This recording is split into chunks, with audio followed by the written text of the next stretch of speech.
sobre o tema O Evangelho no Caminho da Vida, nossa irmã Maria Aparecida. Seja muito bem-vinda, minha irmã. Muito obrigada. Queridos amigos, uma boa noite a todos. Eu venho do Centro Espírita Humildade e Fé, da Ponte Maruim, ali em Palhoça. É pertinho, não é muito longe, não. É uma alegria realmente estar aqui pela primeira vez, conhecendo a casa de vocês. E quero dar os parabéns também, porque quem está aqui hoje são os corajosos, são aqueles que tiveram a boa vontade, né, de deixar a sua casa, o seu aconchego, para estar aqui. E Jesus, com certeza, convidou a todos no seu coração para que nós estivéssemos nesse momento aqui reunidos. E como ele falou o tema, né?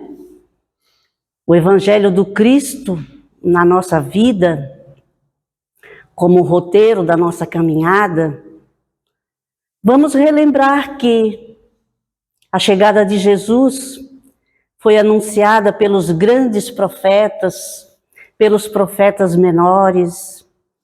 E antes da chegada dele, houve um grande silêncio. E a terra se preparou para que chegasse a luz no nosso mundo. E ele veio dissipar as trevas. Ele veio nos mostrar o roteiro da nossa vida. E toda a vida do Cristo foi ensinamento, exemplo. O primeiro exemplo já foi o seu nascimento. Ele chega da forma mais humilde possível, nascendo num alojamento de animais, dando-nos o exemplo ali da sua humildade, porque sim, ele é um rei, ele é sim o governador do nosso planeta, e ele já nos deu o exemplo do valor da família, porque nasce ali entre os animais, o seu pai, a sua mãe, trazendo esse objetivo de caminharmos sempre em família. Então, ele passa a sua infância, a sua juventude ao lado do seu pai, na carpintaria, aprendendo um ofício como qualquer outro jovem, né? Mas Jesus trazia consigo a grande missão, e ele trazia consigo o roteiro para a nossa salvação. Mas por que nós precisamos ser salvos, né? Por quê? Porque estávamos perdidos. E Jesus, quando chega, traz consigo a lei do amor. Porque é essa lei do amor que vai desenvolver os nossos caminhos para a nossa evolução espiritual. Porque anteriormente Moisés já tinha trago, não sei se eu estou com o português correto, trago o Decálogo, que foram as primeiras leis enviadas por Deus ao planeta, para que já na época de Moisés tivesse um rumo a seguir. E o Cristo nos transforma esses 10 mandamentos em apenas 2. Amarás o teu Deus sobre todas as coisas, de todo o teu coração, de toda a tua alma, de todo o teu ser, e amarás ao teu próximo como a ti mesmo. E ele traz essa novidade que pede que nós nos amássemos também. Ele pede que a gente se prepare, porque quando a gente se ama, quando a gente tem respeito por nós mesmos, como pessoa, não só fisicamente, mas espiritualmente, a gente vai se preparando, a gente vai dando um passo adiante na nossa caminhada evolutiva. Porque como que eu vou amar o meu próximo se eu não estiver me amando, se eu não estiver interagindo comigo mesmo, me autoconhecendo? E o roteiro do Cristo, do seu Evangelho, ele é um roteiro para a nossa vida. Ele é um código eterno para todo sempre. Porque diante do seu exemplo e das suas palavras, que foram compiladas pelos evangelistas, deixadas para nós, ali está um código de conduta para nós. Mas se passaram mais de 2000 anos, né? E nós estamos vendo o quão difícil é seguir esse roteiro, seguir essas orientações que o Cristo nos deixou. Primeiramente, é uma psicografia do Chico Xavier, o livro Boa Nova. Ele vai falar dos primeiros tempos do Evangelho, e Boa Nova significa a boa notícia. Então, significa que Jesus veio trazer para nós uma boa notícia, uma ótima notícia. Porque até então, nós sabemos que Jesus caminhou com os simples, caminhou com os pobres, caminhou com os deserdados desse mundo, com aqueles que ninguém queria ficar próximo, com os caminhantes da estrada, os doentes, os leprosos, os aleijados, ou seja, aqueles que ninguém queria por perto. Ele caminhou com este. E quando eles perguntaram por que ele caminhou com essas pessoas e trouxe a sua palavra, ele disse que essas criaturas estavam em condições de ouvi-lo. Porque quem está numa situação muito boa, o farisaísmo da época, eles estavam cheios de si mesmos, né? Eles tinham muita coisa. Eles eram ricos, eles eram doutores da lei. Então, eles tinham a ideia que, para eles já sabiam tudo. Não havia nada a acrescentar, pelo seu orgulho. E os cristãos que receberam a sua palavra de boa vontade realmente foram aqueles velhinhos, aquelas crianças, aquelas mulheres abandonadas. Esses caminharam com ele porque buscavam um consolo, buscavam uma palavra amiga, uma palavra que, de certa forma, eles compreendessem. E no livro Boa Nova, Humberto de Campos, ele narra os primeiros anos das pregações de Jesus. Porque a gente sabe que Jesus pregou por 3 anos apenas, publicamente, né?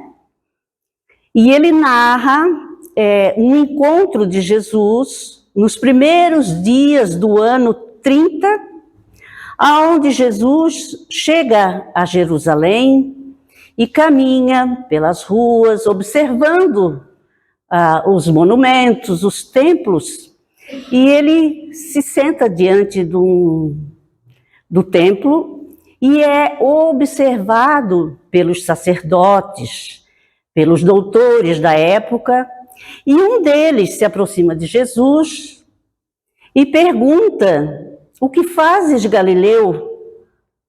O que fazes na cidade? O que chamou a atenção de Hanã foi o porte físico de Jesus, o seu olhar profundo, o seu rosto nobre, apesar que ele se vestia de maneira muito simples, mas ele tinha um porte de realeza pela sua evolução espiritual. E Jesus responde a ele que eu venho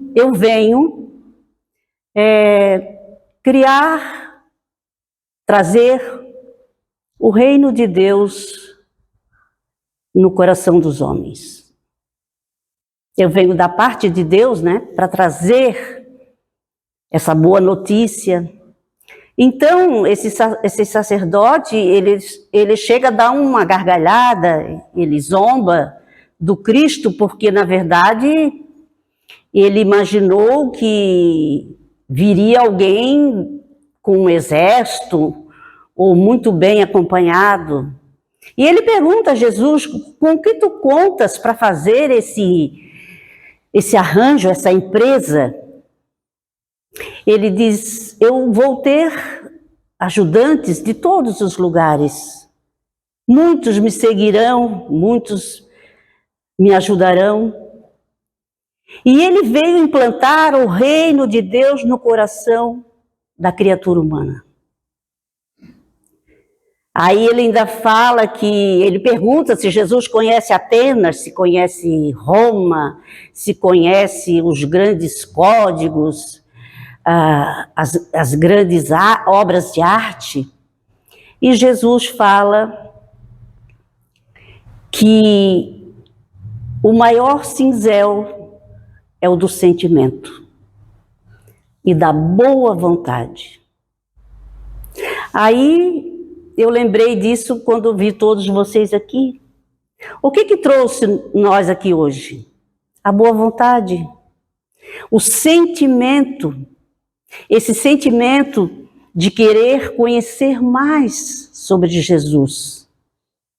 Porque ele ainda é, para nós que estudamos, que já conhecemos o seu evangelho, é ainda muitas vezes um enigma, e poderemos continuar estudando, mas não é só isso que Jesus quer de nós.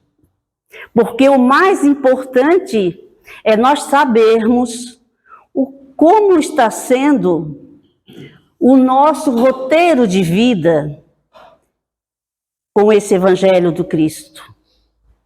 Como que Jesus caminha conosco? Ele caminha conosco no dia a dia, pensamos nele, pensamos nesse código de amor, levamos essa virtude, essa conduta amorosa, paciente, benevolente na nossa caminhada. Porque Jesus não veio aqui salvar o nosso corpo. Ele veio para salvar a nossa alma. E a boa notícia que ele nos trouxe é de que nós somos eternos. Quando naquele terceiro dia Maria encontra aquele túmulo vazio, eu acho que é a passagem mais importante de todas, porque ali ele mostrou para nós que ele viveria para sempre. Ele deu esse testemunho, ele ressurgiu novamente para os apóstolos, e eles ficaram encantados de vê-lo novamente. Ainda deixou mais algumas orientações. Mas vejamos, ele fez milagres. Mas todos aqueles que ele curou fisicamente, logo após também, muitas vezes voltaram a adoecer. Porque ele dava uma orientação e dizia, vá e não peques mais. Porque se nós temos uma orientação dessas, e nós não levamos a sério, nós vamos adoecer novamente, fisicamente. E moralmente também. Então, por isso que ele vem trazer a orientação, porque para salvar a nossa alma. Porque a nossa estada aqui, nesse mundo, é transitória, é passageira, é mínima. Ela é frágil, ela é muito frágil. O nosso corpo físico é muito frágil. Por isso que nós temos que fortalecer a nossa alma. Temos que nos fortalecer espiritualmente. É isso que ele veio nos ensinar. E em todas essas passagens que está nos evangelhos, as parábolas são sementes que foram deixadas sobre o planeta Terra para que germinasse no nosso coração. E até hoje essas sementes estão por aí. E a gente acha que faz muito tempo, mas na verdade faz, mas de certa forma não. Porque nós, provavelmente essa encarnação aqui é a nossa melhor encarnação. É a nossa encarnação de maior compreensão desse evangelho. É a encarnação que a gente já conseguiu se conscientizar do verdadeiro motivo da nossa vida, do verdadeiro motivo da vinda do Cristo e de todas as lições que ele nos trouxe. Quando Jesus está no Horto das Oliveiras com os seus apóstolos, e ele fala que eu partirei, mas eu vos deixarei um novo Consolador, que seria mais tarde trazido por Kardec, que é o cristianismo redivivo. Redivivo porque Jesus sabia que todo aquele trabalho ele ia se perder um pouco no decorrer das épocas.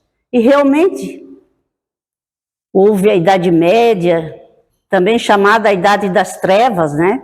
Da escuridão. E precisava realmente que esse outro Consolador viesse para restabelecer essa verdade e para descortinar as coisas que ele outrora não pôde deixar clara. A questão da reencarnação, a questão da vida após a morte. E a doutrina espírita, ela já vem trazendo esse conhecimento muito bem explicado para nós, de forma que nós possamos realmente entender. Porque vejamos que naquele encontro com Nicodemos não compreendeu como se daria, como poderia um homem velho nascer de novo. E aquela conversa ficou por ali, porque Jesus disse para ele: se tu que és doutor não consegues entender essas coisas, vai ficar para mais tarde. E realmente ela veio quando a humanidade já passara um pouco a sua infância, já teria as condições de compreensão. Então a gente nunca pode dizer, o mundo está perdido, as coisas estão muito graves. Realmente estão. Mas nós sabemos que está tudo no controle do Cristo. Deus tem o controle da nossa vida.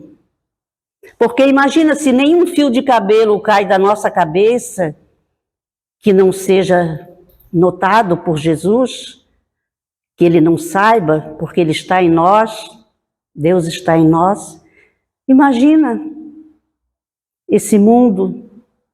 Então, nós temos que ter esse pensamento em nós da fé e da esperança, porque uma das coisas que ele nos ensinou foi a rezar, a orar. Ele deixou a sua oração Ele deixou essa forma de que nós poderíamos nos conectar com Deus pelo nosso pensamento, pelas nossas atitudes, pelo sentimento elevado. Por que Jesus sempre subia ao monte? Em todas as histórias contadas, Jesus subiu ao monte e falou. É sempre um convite à elevação do nosso pensamento, porque se nós tivermos muito rasteiros aqui na horizontalidade da vida, nós não conseguimos acender esse pensamento e chegar um pouco mais alto. Por que a cruz é um exemplo? Porque ela nos mostra uma parte ascensional e outra horizontal.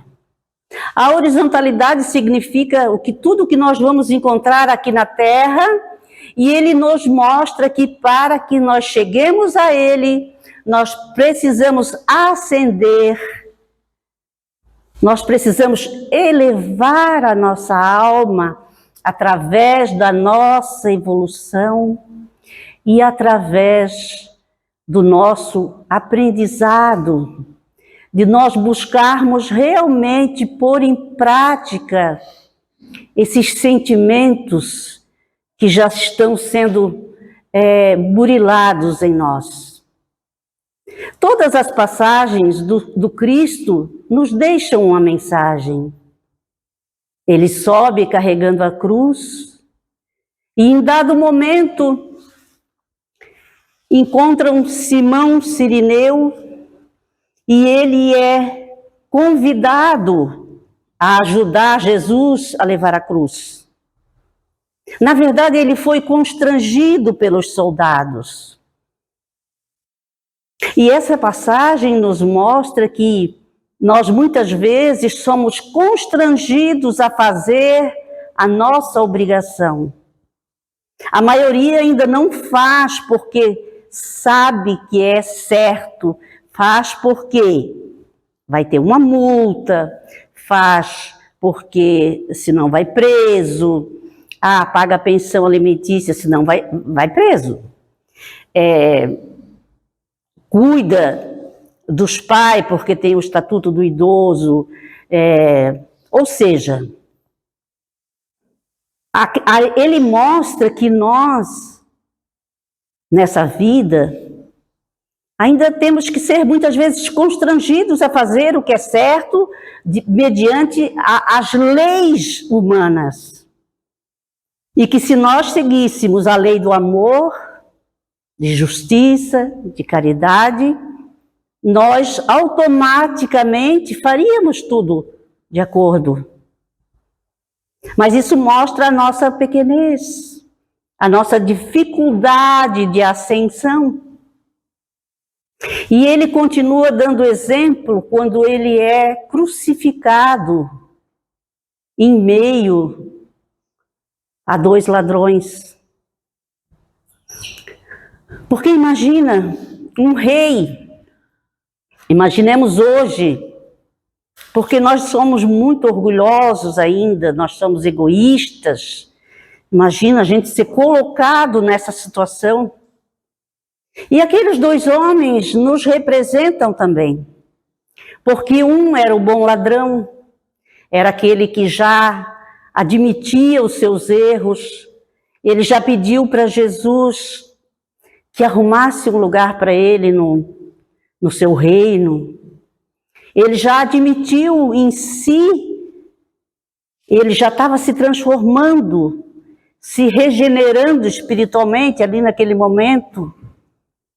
E o outro não, ainda representa ainda a nossa revolta, aquele que, apesar de saber que estava fazendo coisas erradas, ainda não tinha essa consciência, ainda tinha essa revolta contra Deus, contra o seu destino, ainda não estava preparado para receber aquela lição que estava ali do lado.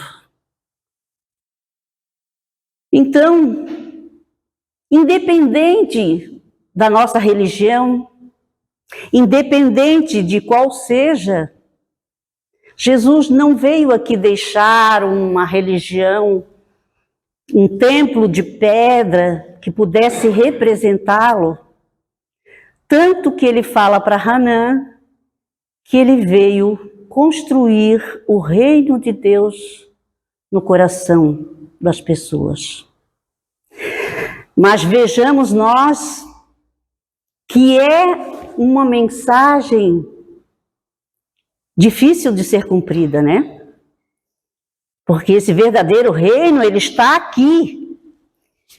E nós vamos demonstrar que somos discípulos do Cristo, que somos cristãos, não pelo que nós falamos, ou pelo que nós já lemos, ou pelo que nós conhecemos da Bíblia.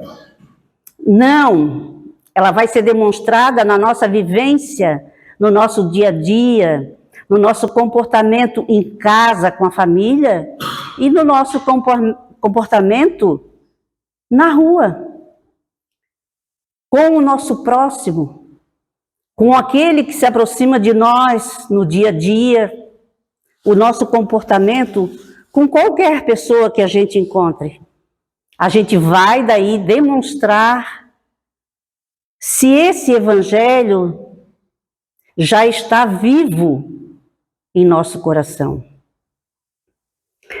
Então, Humberto de Campos, ele nos traz muitas mensagens. E o último pedido que Jesus fez está acentuado nessa parte que ele fala dos 500 da Galileia. Esse livro é muito maravilhoso, eu recomendo que leiam. Boa Nova, de Humberto de Campos. A maioria, com certeza, já leu. Então, Jesus, quando está caminhando com os discípulos na estrada de Emaús, que realmente foi o último encontro ali com eles, ele diz: ide e pregai o meu evangelho a todas as pessoas, independentemente. A gente sabe que depois essa orientação do Cristo se desvirtuou um pouco, porque em alguns momentos ela foi imposta, né? Ali na Idade Média. E a gente sabe que até hoje muitas coisas ainda acontecem mediante aquele que diz que é cristão, aquele que não é cristão. Mas o Cristo veio para todos. Ele veio para aqueles que não creem nele, ele veio para todas as pessoas.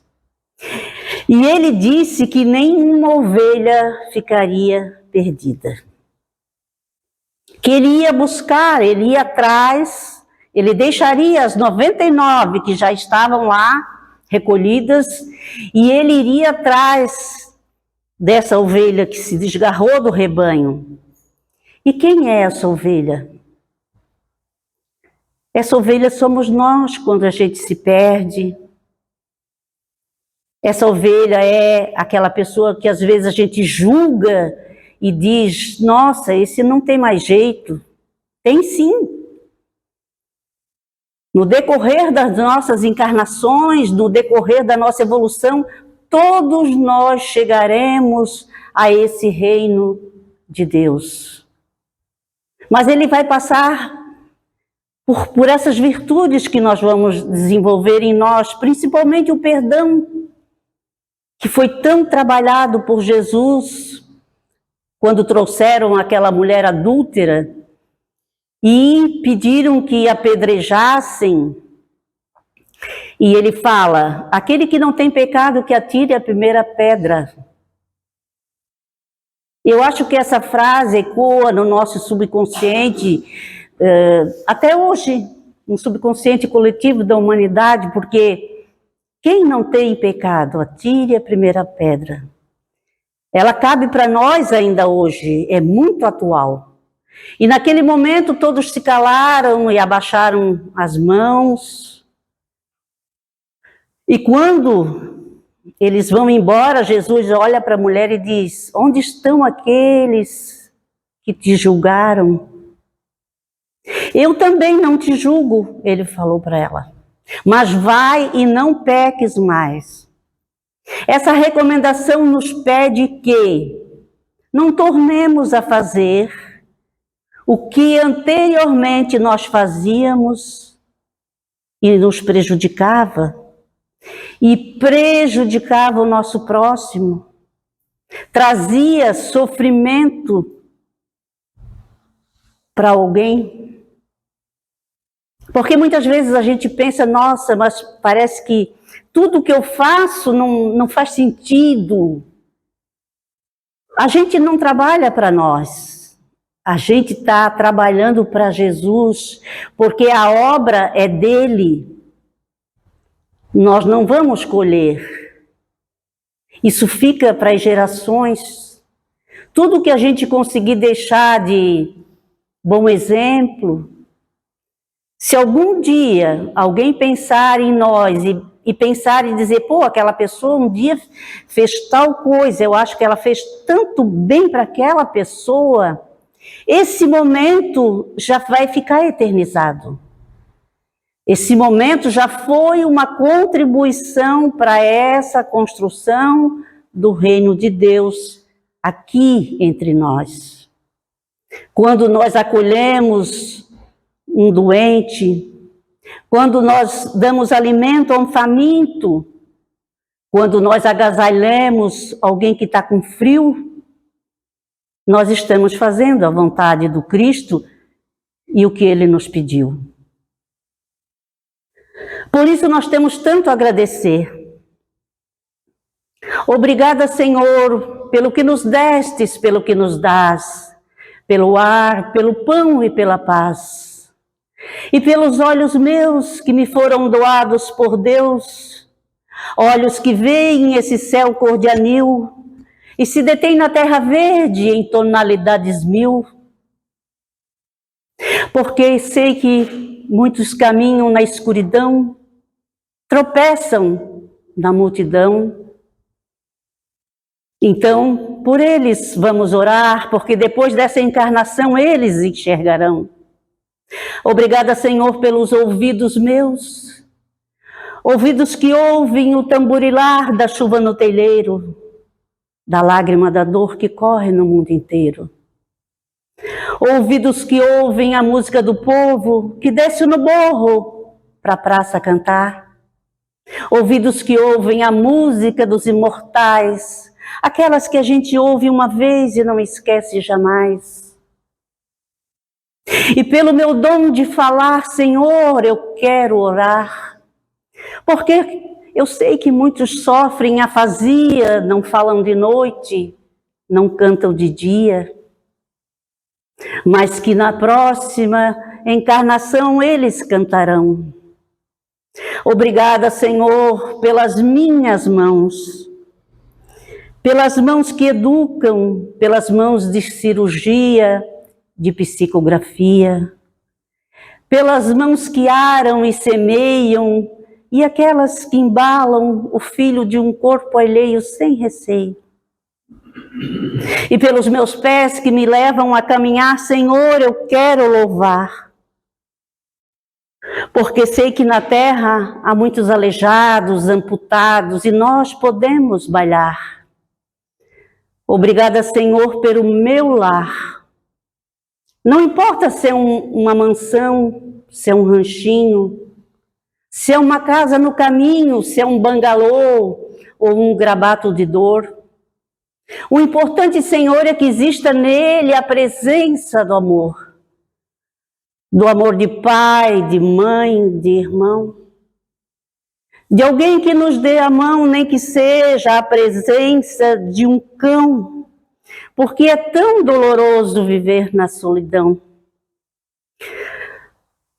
Mas se eu a ninguém tiver, nem uma cama para me deitar, nem um cão para acariciar, nem assim eu vou blasfemar, porque eu tenho a ti, Senhor, e te direi: obrigada, Senhor, porque eu nasci.